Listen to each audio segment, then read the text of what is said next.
예레미야 애가라는 책은 애가는 러멘트라는 슬퍼하다, 탄식하다 또는 슬픔을 탄식하다는 동사에서 나온 그러한 책이 러멘테이션 애가라는 책입니다.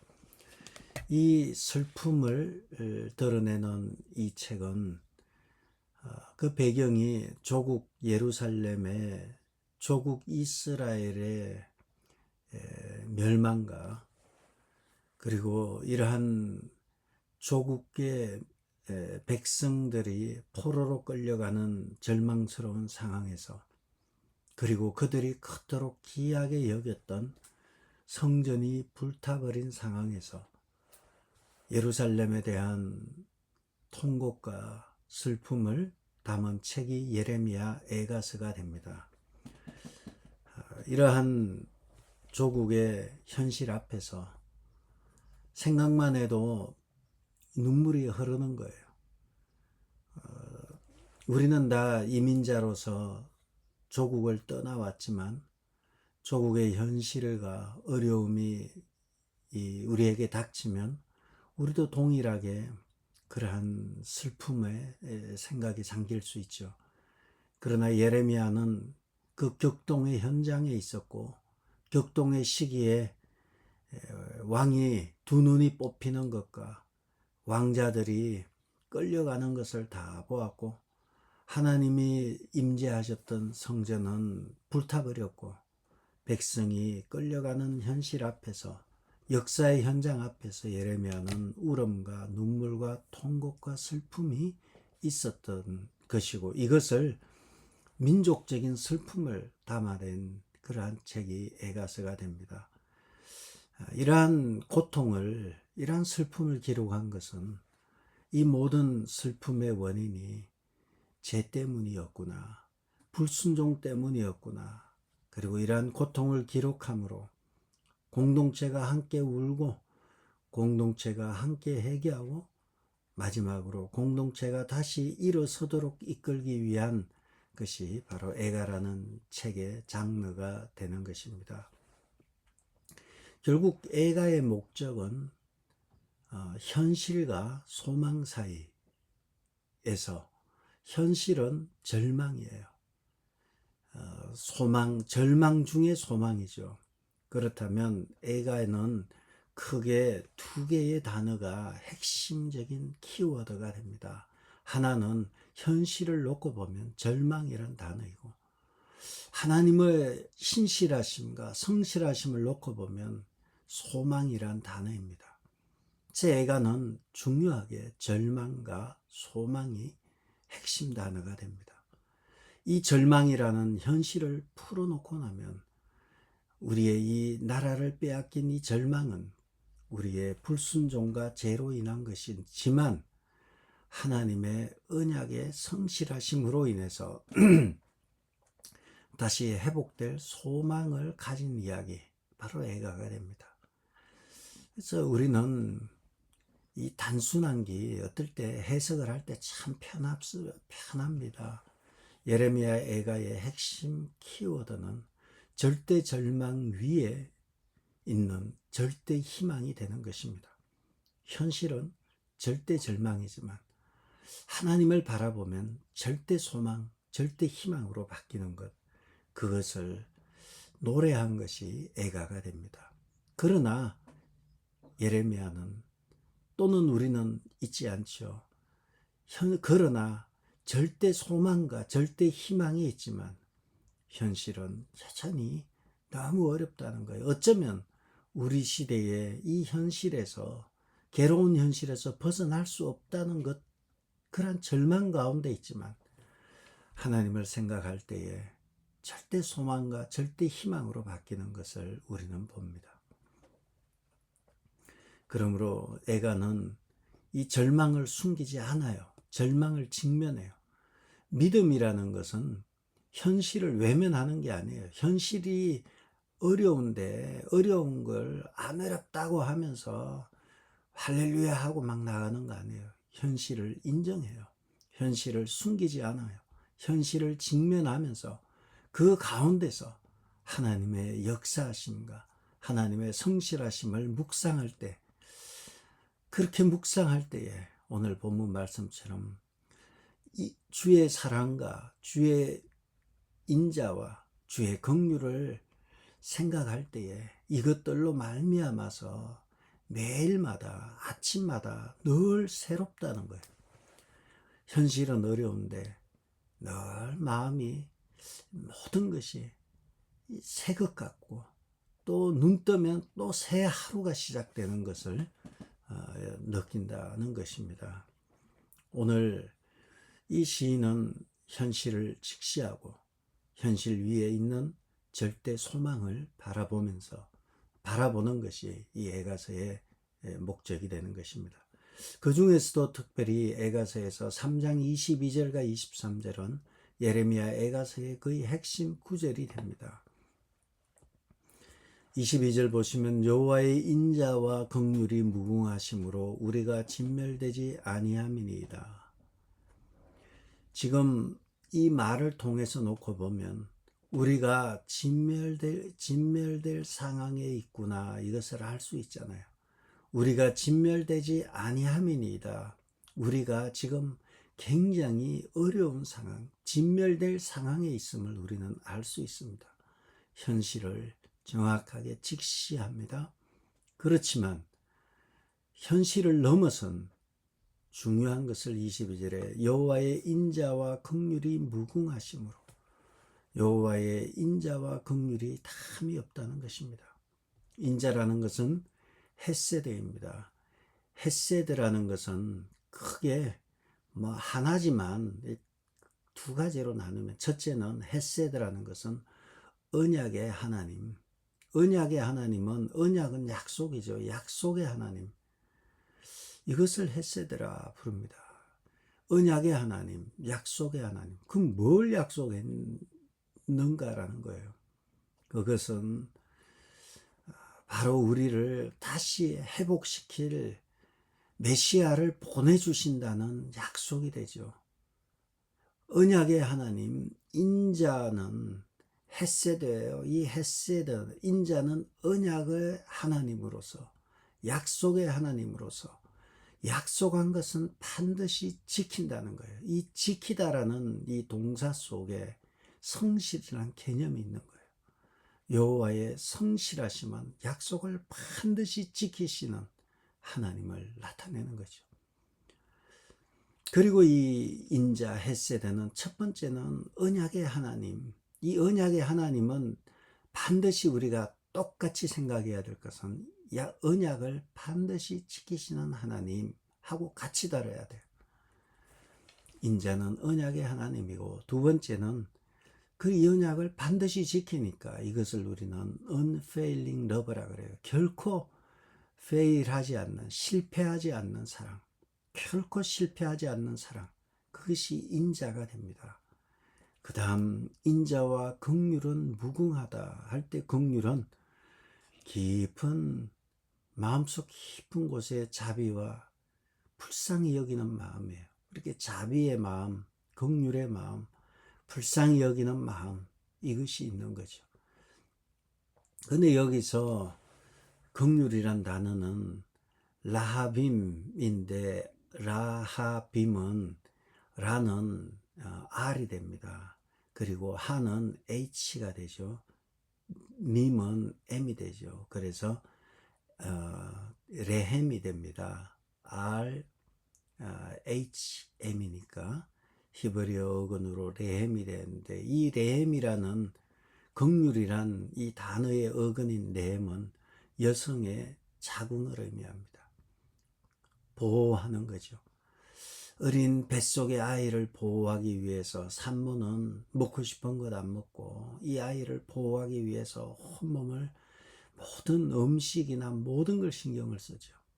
하나님께서 우리를 보호하시기 위해서 산모가 태중의 아이를 보호하기 위해서 하는 것처럼 그러한 자세가 긍휼의 마음이 됩니다.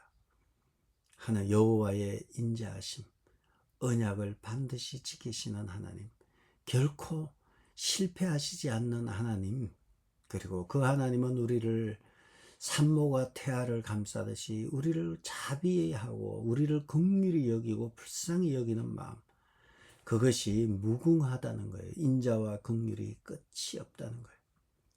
그래서 이것을 그 다음 23절에 보면 이것들을 아침마다 새로우니, 이것들이 사랑과 인자와 긍휼이에요.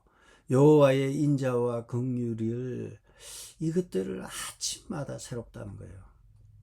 아침마다 왜 이렇게 새롭고, 왜냐하면 주의 성실하심이 크기 때문에. 그래서 우리는 예레미야에서 여호와의 인자와 긍휼과 성실이 중요한 단어들이 여기서 다 나오게 되는 것입니다. 그러나 현실은 어떻습니까? 지금은 조국의 멸망이라는 현실 앞에 유대 역사상 가장 치욕적이고 역사상 가장 어두운 장면이며 역사상 망한 것처럼 보이는 절대 절망적인 상황에 있지만, 예레미야는 여호와의 사랑과 긍휼하심을 생각할 때 하나님은 언약을 반드시 지키신다, 결코 실패하지 않는 사랑을 하시는 분이시고, 하나님은 우리를 태아를 보호하는 산모같이 우리를 꼭 보호하실 거다. 기도만 하면 이 생각이 나는 거예요. 지금은 어려운데 무릎만 꿇으면 눈물이 나가는 거예요. 예레미야는 눈물의 선지자입니다. 무릎만 꿇으면, 지금 상태가 안 좋은데 무릎만 꿇으면 그냥 마음이 그냥 눈물이 나고 감사가 넘치고, 아니 지금 집사님 상황을 보니까 큰일 난 것 같은데 어떡하지? 그런데 막 감사와 기쁨이 넘치고 그러는 것이죠. 결국 사람은 중요한 것이 사람이 중요하고 그러지, 사람 외에 있는 거, 우리는 이 주객이 전도돼서는 안 돼요. 우리의 영혼이 중요하지. 영혼, 우리가 살아가고 있는 이 땅에 돈이나 명예나 뭐 권력이나 기타 자랑거리가 우리가 죽으면 다 끝나는 거예요. 그렇게 놓고 보면 한 사람 한 사람의 영혼과 그것이 훨씬 중요한 것입니다. 그런데 살다 보니까 이것이 바뀌면서 사람을 죽이면서까지 그 사람이 가진 것들을 빼앗으려고 하고, 이게 사단의 나라가 되는 거예요. 이것이 이러한 것은 옳은 것이 아니죠. 중요한 것은 우리의 영혼이 중요하죠. 그런데 다 망했는데, 다 망했어요. 집도 뭐 절도 싹 다 망했어요. 그런데 내 영혼이 살아나고 있는 거예요. 꿈틀대면서 기도할 때에 내 영혼이 막 힘을 얻고 기뻐 뛰며 주를 바라보는 거예요. 산 사람입니다. 그러나 많은 것을 가졌지만 하루하루 사는 게 지옥이 따로 없어요. 뭘 위해서 열심히 사는지 답답함을 느끼고 살아가요. 많은 걸 가졌지만 그건 죽은 거와 거의 별반 다름이 없어요. 예레미야는 지금 조국의 멸망이라는 절망적인 현실 앞에서 하나님의 사랑과 긍휼하심을 생각할 때 그가 깨달은 것은, 하나님의 인자와 긍휼에 있으면 절대 망하지 않는구나. 그래서 22절에 우리가 진멸되지 아니함이니이다. 우리는 절대 망할 수 없구나. 하나님이 우리를 보증했구나. 하나님이 우리를 보호하고 계시는구나. 하나님은 약속한 것을 결코 어기지 않는구나. 그래서 우리는 절대 망할 수 없는 존재라는 걸 깨닫게 되는 거예요. 사실 중요한 것 한 가지 깨달으면 이기는 거예요. 우리는 망할 수 없는 존재라는 걸 예레미야는 깨닫게 되고요. 그리고 인자와 긍휼이 놀랍게도 절망 속에 있는데 매일마다 눈을 뜨는 것이 그렇게 감사한 거예요. 매일 새로운 것입니다. 그래서 성경을 매일 읽어도 새벽 예배를 매일 드려도 똑같은 얘기, 성경의 66권 그 얘기가 그 얘기인데 그 얘기가 그 얘기가 아니에요. 들으면 내 영혼이 또 이런 말씀으로 힘을 얻는 거예요. 살 사람이죠. 말씀이 예레미야를 살리고 있고 말씀 속에서 새로움을 느끼고 있는 것입니다. 왜냐하면 그 여호와 하나님께서 성실하시기 때문입니다. 성실이란 무엇입니까? 성격적으로 성실하고 부지런한 것을 말하는 건 아니에요. 성실이라는 것은 헤세드와 관련이 되어서 언약을 끝까지 지키는 거예요. 그것이 성실이에요. 성품이 성실하고 부지런하고 이런 게 아니라 약속을 끝까지 지키는 거예요. 그때 달라요가 아니에요. 사람은 어제와 오늘이 다르고 그때 다르지만 하나님의 약속은 한번 내놓은 약속은 결코 변함이 없는 것이 하나님의 성실함입니다. 그리고 이 성실함이라는 것은 일관성을 의미합니다. 일관되는 거예요. 가변적이지 않아요. 불변하십니다. 변덕스럽지 않고 상황과 감정과 조건에 바뀌어지지 않는 일관성이 성실이에요.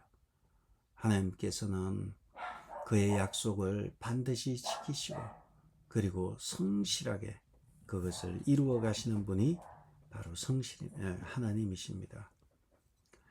죄의 결과는 혹독하지만 하나님의 긍휼과 자비는 너무나 넓고 너무나 깊으며 그의 성실하심은 반드시 역전하는 것입니다.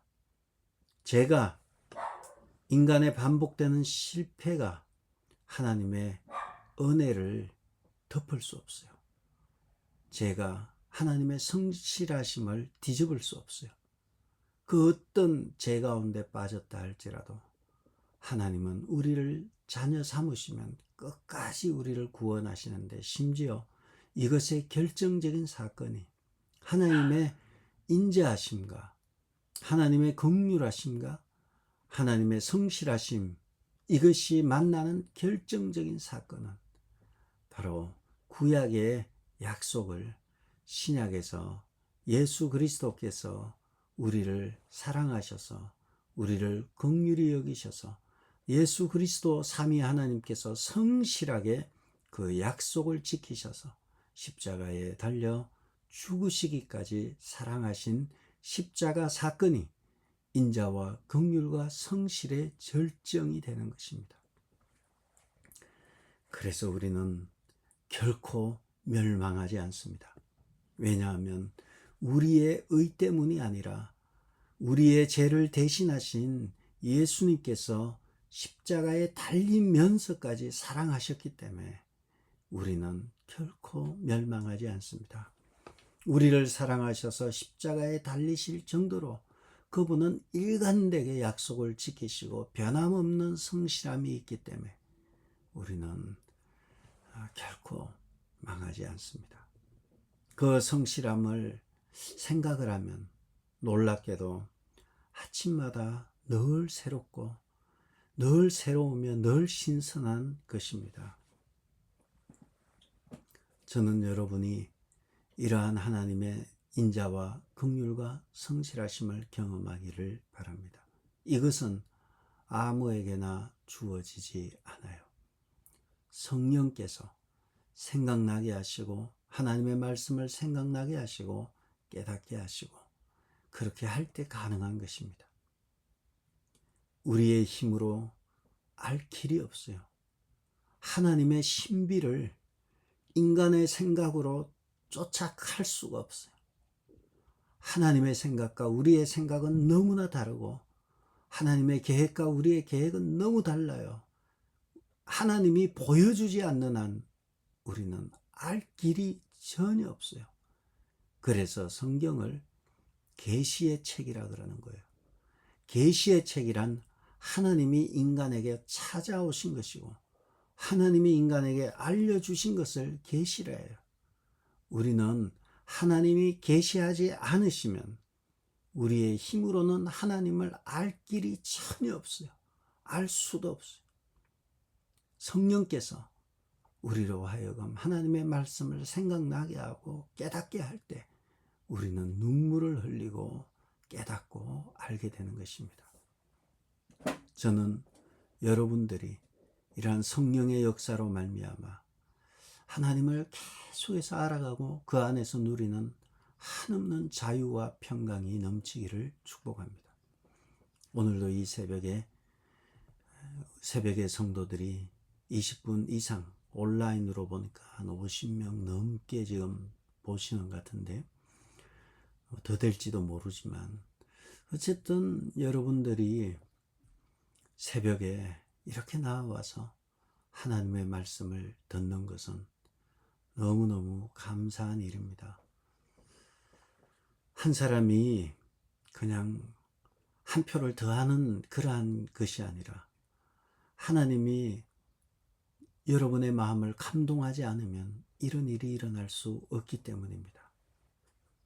그래서 우리는 지금 어려운 현실, 예레미야처럼 지금 망한 것 같아도, 어려운 것 같아도 우리는 확신하는 것은 우리 승리하리라. 반드시 우리는 승리할 것입니다. 죄로 인해서 무너진 것 같지만 절대 절망 가운데서 절대 소망을 바라보는 것입니다. 여호와의 인자는 끝이 없고 여호와의 긍휼 자비는 무궁하며 인자와 긍휼이 아침마다 새롭고 늘 새롭다는 거예요. 왜냐하면 성실하신 하나님, 여호와의 성실이 크기 때문입니다. 우리의 상황이 눈앞이 캄캄한 상황이고 한치 앞도 볼 수 없는 상황이라 하지만 여러분, 이럴 때일수록 하나를 답이 아닌 것을 제거해 나가는 거예요. 문제 가운데 답이 아닌 걸 제거하거나 아니면 확실한 답을 물고 늘어지는 거예요. 우리는 아닌 것 제거하면서요, 확실한 것, 분명한 것을 붙잡아야 합니다. 어려운 가운데서 무엇을 붙잡아야 할까요? 한치 앞도 보이지 않는 가운데서 무엇을 붙잡아야 할까요? 그것은 하나님의 인자는 변함이 없다는 거예요. 변함없는 하나님의 사랑, 헷세대는 변함이 없고 하나님은 이 언약을 반드시 이루고야 마실 것이며 이 언약적인 사랑, 헷세대의 사랑은 결코 실패할 수 없는 사랑이라는 것 알아야 되고요. 하나님의 긍휼하심, 산모가 아이를 끌어안고 보호하듯이 우리를 감싸고 보호하시는 하나님의 보호하심이 목숨을 바치면서까지 보호하셨다는 것을 분명한 사실을 알아야 합니다. 그리고 이것을 이루기 위해서 여호와의 성실하심이 크고 크다는 것을 알아야 합니다. 얼마나 큰지 반드시 자신의 목숨을 바치면서까지 성실하게 이루신 것을 우리는 알아야 합니다. 그래서 우리가 비록 가끔 깊은 죄악 가운데 빠졌다 할지라도 그 죄가 하나님의 은혜를 가리지 못해요. 하나님의 은혜가 너무나 크고 너무나 넓기 때문에 우리의 죄가 은혜를 덮을 수 없고 가릴 수 없어요. 어둠이 아무리 깊다 할지라도 하나님의 신실하심은 매일마다 우리를 새롭게 하십니다. 그 어떤 절망적인 상황이라 할지라도 우리는 믿는 것이 분명합니다. 그것이 분명할수록 환경과 상황을 초월합니다. 여호와의 인자하심, 변함없는 헷세대의 사랑과 여호와의 긍휼하심, 그분의 자비와 그리고 그분의 성실하심을 생각하면 이 확실하게 붙잡아야 될 것을 확실히 믿고 소망한다면 우리는 안전합니다. 왜냐하면 나를 믿으면 실패하고 인간을 믿으면 실패합니다.